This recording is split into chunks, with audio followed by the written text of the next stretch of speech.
Welcome back to tranquil math.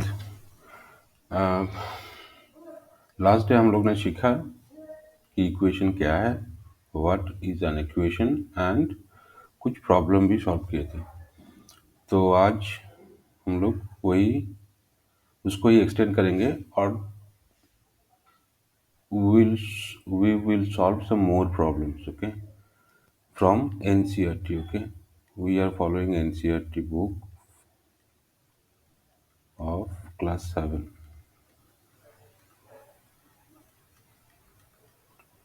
and chapter is 4.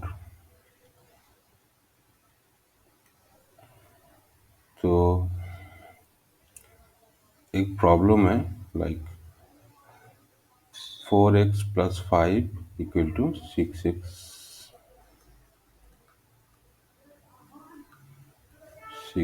minus 25। अगर दोनों तरफ वेरिएबल रहता है तो क्या करने का, है ना। तो सेम है, मैंने क्या कहा था, अगर वेरिएबल को एक साइड लाना है, ओके, और जब एक साइड लाएंगे तो हम लोग क्या करेंगे, उसको साइन चेंज कर देंगे। ये कुछ नहीं है, मतलब इसका प्लस है तो इधर आ जाएगा -6x, और सिमिलरली इधर 25 पड़ा रहेगा -25, और इस 5 को इस तरफ लाएंगे तो क्या हो जाएगा -5।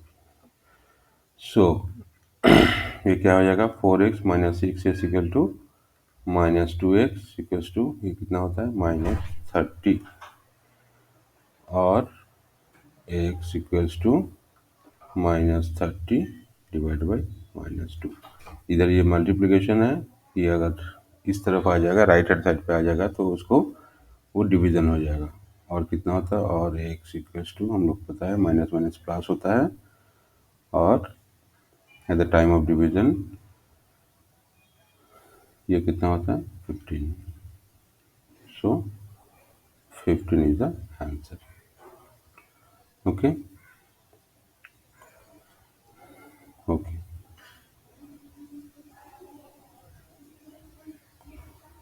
तो अब एक और प्रॉब्लम को देखते हैं।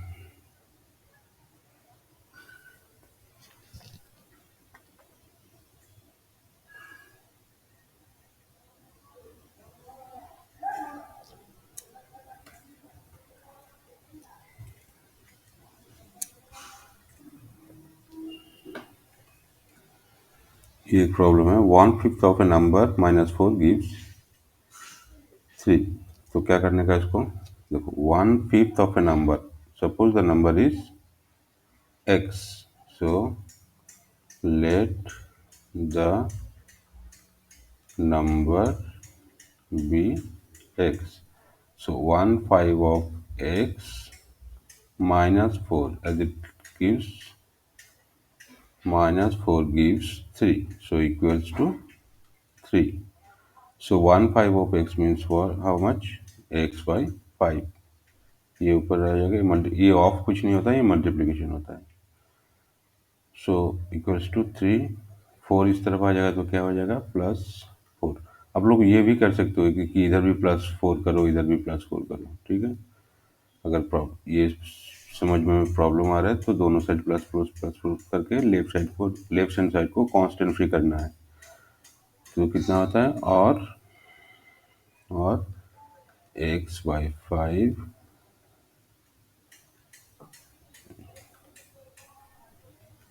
इक्वल्स टू 7, और x इक्वल्स टू, ये क्या हो जाएगा, ये डिवीजन है तो इधर जाएगा तो मल्टीप्लिकेशन हो जाएगा, 7 टाइम्स 5। ये भी कर सकते हो, दोनों साइड प्लस मल्टीप्लिकेशन बाई 5 कर सकते हो। तो ये 5 गया जाएगा, ये 35, और x equals to 35, right? So the number is 35. Now let's satisfy 1/5 of 35 minus 4 कितना होता है,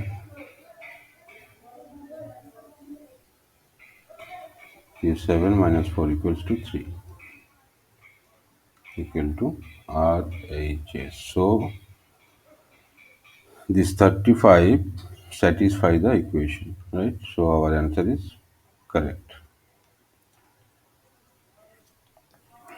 और एक प्रॉब्लम करते हैं, सॉल्व करते हैं। ये एक्सरसाइज 4.3 का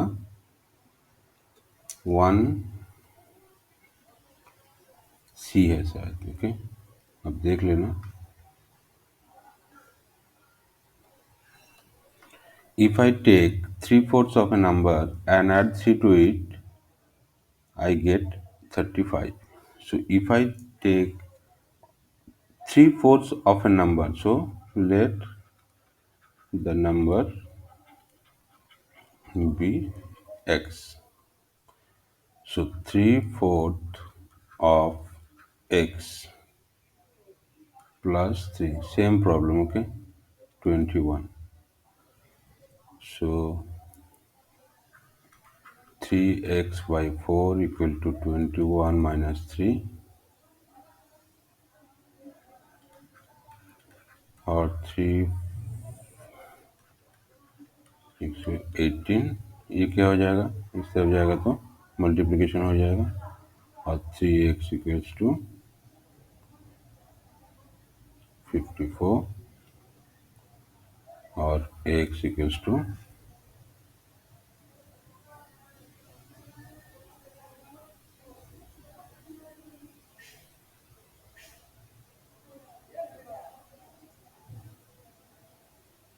सॉरी, 72 होता है। 4 मैंने 3 से मल्टीप्लाई किया था, सो टाइम्स 4 होता है, इधर भी टाइम्स 4, सो 4 18 72, और 72/3 equals 24।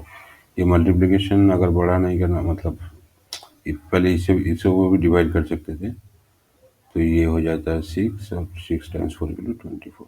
So x equal to 24 is the answer, right? So similarly, you can satisfy and check whether my answer is right or not. Okay, this is for you. You can check. Now let's go to another problem.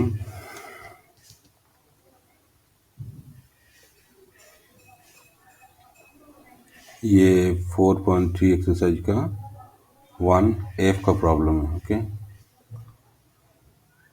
क्या कहता है?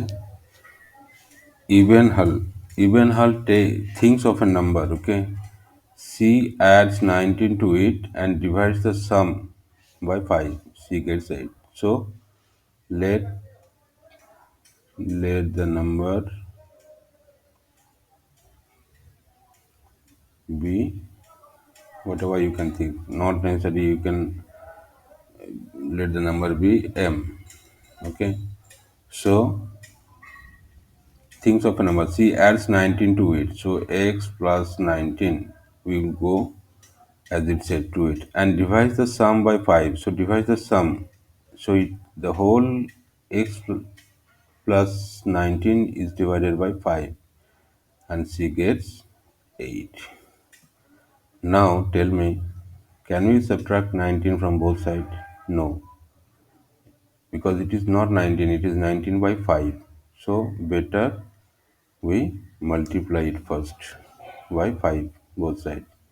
So 8 times 5 equals to 40, or x equals to x plus 19 equal to 40, or x equals to 14 minus 19 equals to 21, right? You cannot, बहुत सारे student ये गलती कर देता है कि पहले 19 को माइनस कर देते, इधर लेके आ जाते हैं। वो कर नहीं सकते क्योंकि 19 नहीं, हाँ कर सकते हैं, इसको x/5 प्लस 19/5 करना पड़ेगा, फिर इसको इधर लेके सेपरेट कर सकते हैं, राइट? ये कॉम्प्लिकेटेड हो जाएगा, ये आसान है, ठीक है। चलो और एक प्रॉब्लम करते हैं हम। कुछ कुछ प्रॉब्लम करेंगे, बाकी का जो भी प्रॉब्लम रहेगा आप लोगों के लिए होमवर्क रहेगा, वो आप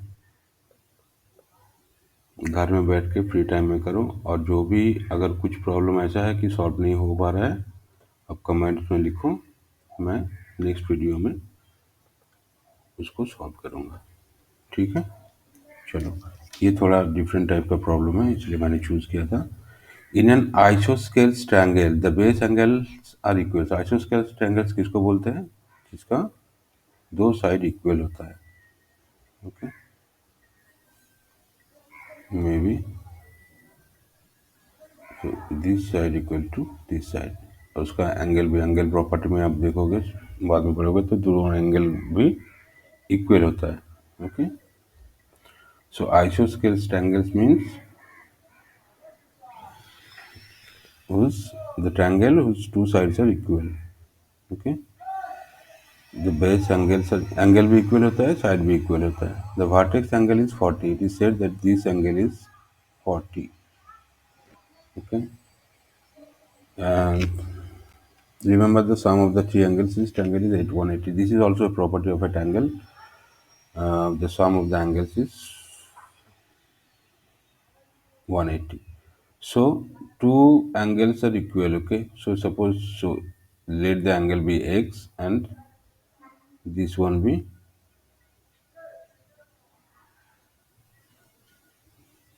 ओ सॉरी, पिछले एग्जाम्पल में ये मैं x2 ही कर दिया था, तो x का ये ठीक है, इसको अभी m से करेंगे. So to, suppose this angle is m and this one is also m. So 2m, m plus m, 2m plus 40 equals to 180, right? The sum of the all triangles is 180, and another angle is given as 40.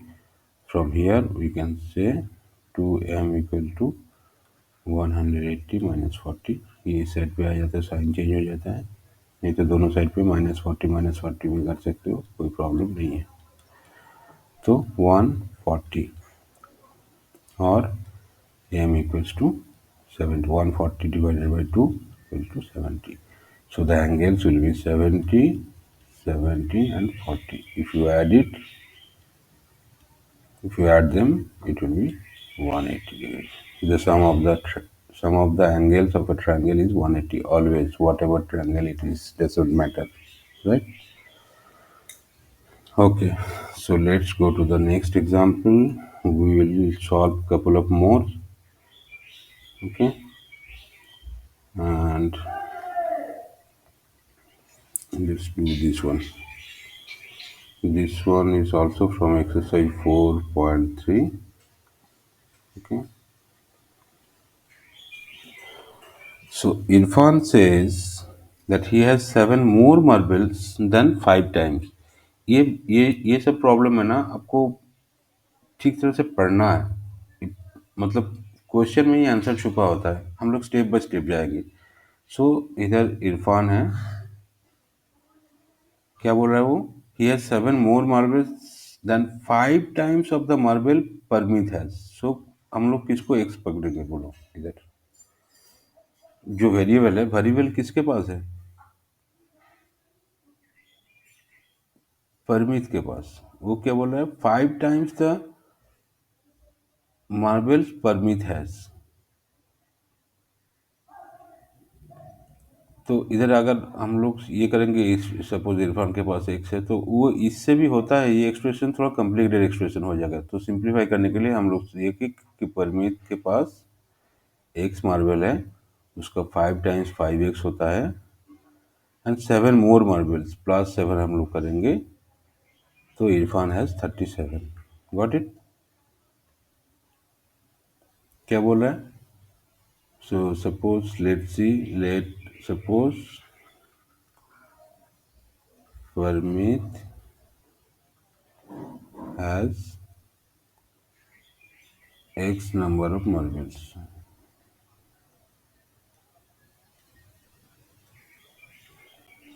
सो इरफान को कितना होगा, 5 times. Irfan has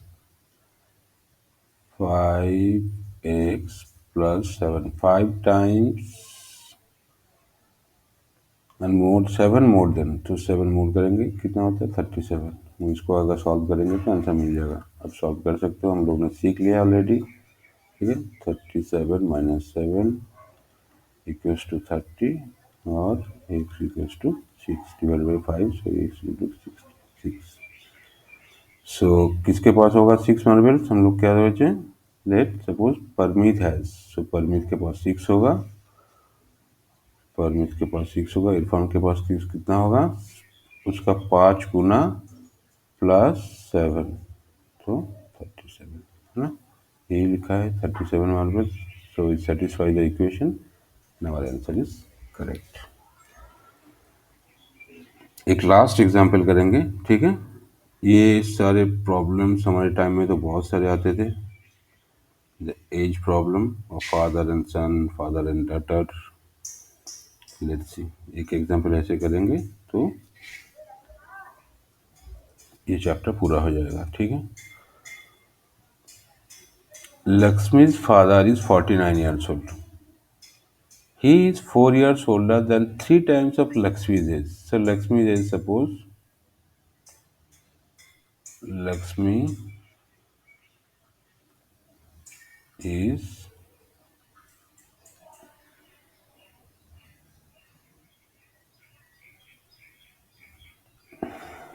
8 years old. Let the variable be age this time, okay? Whatever we can think, no matter.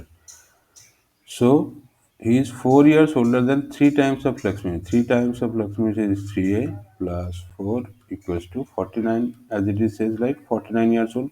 ये कितना होगा, ये उसका पापा का ईयर होगा, एज होगा।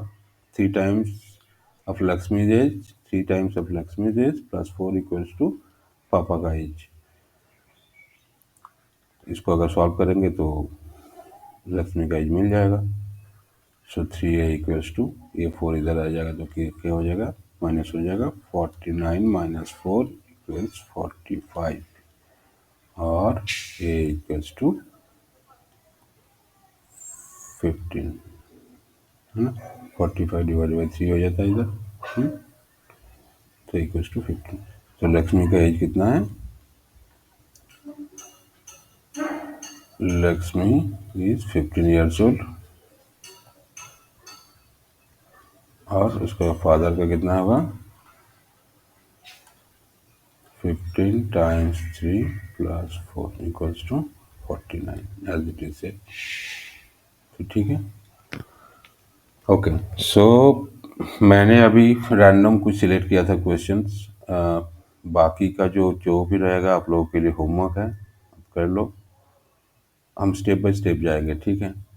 और मैं बोलता हूँ अगर आप लोग फॉलो करेंगे ना, इस चैनल को फॉलो करेंगे, तो आपको कोई ट्यूशन लेने की ज़रूरत नहीं पड़ेगा। No tuition at all. I will